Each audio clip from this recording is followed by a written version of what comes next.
राज्यात मान्सूनच्या विश्रांतीनंतर पुन्हा एकदा पावसाला पोषक वातावरण तयार झालंय। गेल्या 2 दिवसांपासून राज्यात बहुतांश ठिकाणी पावसाचा जोर वाढलाय।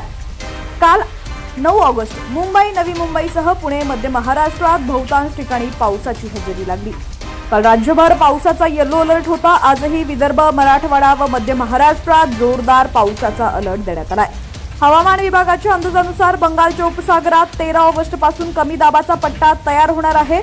उद्यापासून पावसाचा जोर काहीसा कमी होणार आहे। दरम्यान आज विदर्भ, मराठवाडा व मध्य महाराष्ट्रातील अनेक जिल्ह्यांना पावसाचा अलर्ट जाहीर करण्यात आलेला आहे।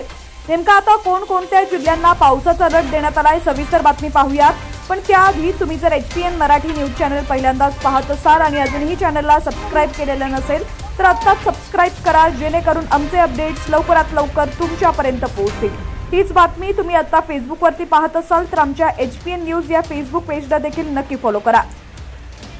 रत्नागिरी, पुणे, सातारा, सांगली, कोल्हापूर, सोलापूर, धाराशिव, लातूर, बीड, नगर, परभणी, नांदेड, हिंगोली, वाशिम, अकोला, अमरावती, यवतमाळ, वर्धा, नागपूर, भंडारा, गोंदिया, चंद्रपूर, गडचिरोली या जिल्ह्यांना आज पावसाचा येलो अलर्ट देण्यात आलाय।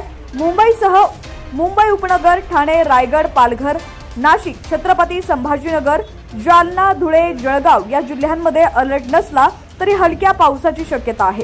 उद्यापासून पावसाचा जोर काहीसा ओसरणार असून विदर्भात काही जिल्ह्यांना येलो अलर्ट आहे।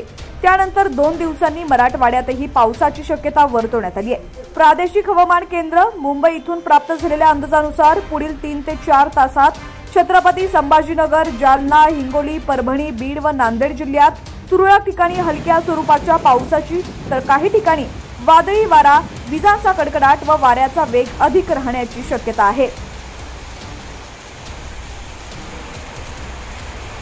आज 10 ऑगस्ट रोजी नांदेड, लातूर, धाराशिव, बीड, परभणी, हिंगोली जिल्ह्यात तर 11 ऑगस्ट रोजी लातूर, धाराशिव, बीड जिल्ह्यात तर 12 तारखेला नांदेड, परभणी व हिंगोली जिल्ह्यात तुरळक ठिकाणी वादळी वारा, मेघगर्जना, वाऱ्याचा वेग अधिक ताशी 30 ते 40 किलोमीटर राहून हलक्या ते मध्यम स्वरूपाच्या पावसाची शक्यता आहे।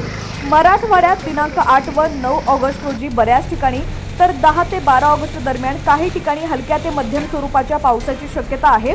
मराठवाड्यात पुढील 4 ते 5 दिवसात कमाल व किमान तापमानात फारशी तफावत जाणवणार नाहीये।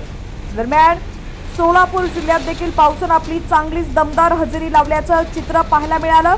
पंढरपूरमध्ये सलग 3ऱ्या दिवशी पावसानं आपली चांगलीच दमदार हजेरी लावलेली आहे।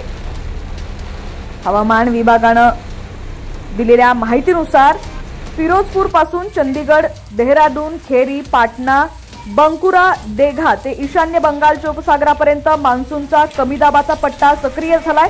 कर्नाटक आणि परिसरावर समुद्र सपाटीपासून 5.8 किलोमीटर उंची तर बांगलादेश आणि पश्चिम बंगालच्या किनाऱ्यालगत समुद्र सपाटीपासून 3.1 ते 5.8 किलोमीटर उंचीवर चक्राकार वारे वाहत आहेत। यामुळे बुधवारी 13 ऑगस्ट पर्यंत बंगालच्या उपसागरात हवेचे कमी दाबाचं क्षेत्र तयार होण्याचा अंदाज हवामान विभागानं वर्तवलेला आहे।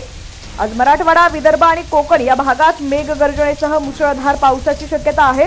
हवामान खात्यानं या भागांसाठी येलो अलर्ट जारी केलेला आहे। मुंबईत सकाळपासूनच हलक्या ते मध्यम स्वरूपाचा पाऊस सुरू असून वातावरण दमट आणि ढगाळ आहे। त्यामुळे मुंबई, ठाणे भागात पुढील 24 तासात मेघगर्जनेसह पावसाची शक्यता आहे। दरम्यान आता राज्यातील तुमचा जिल्हा कोणता आणि तुमच्या जिल्ह्यातील पावसाची काय परिस्थिती आहे ती देखील आम्हाला कमेंट्सच्या माध्यमातून नक्की कळवा।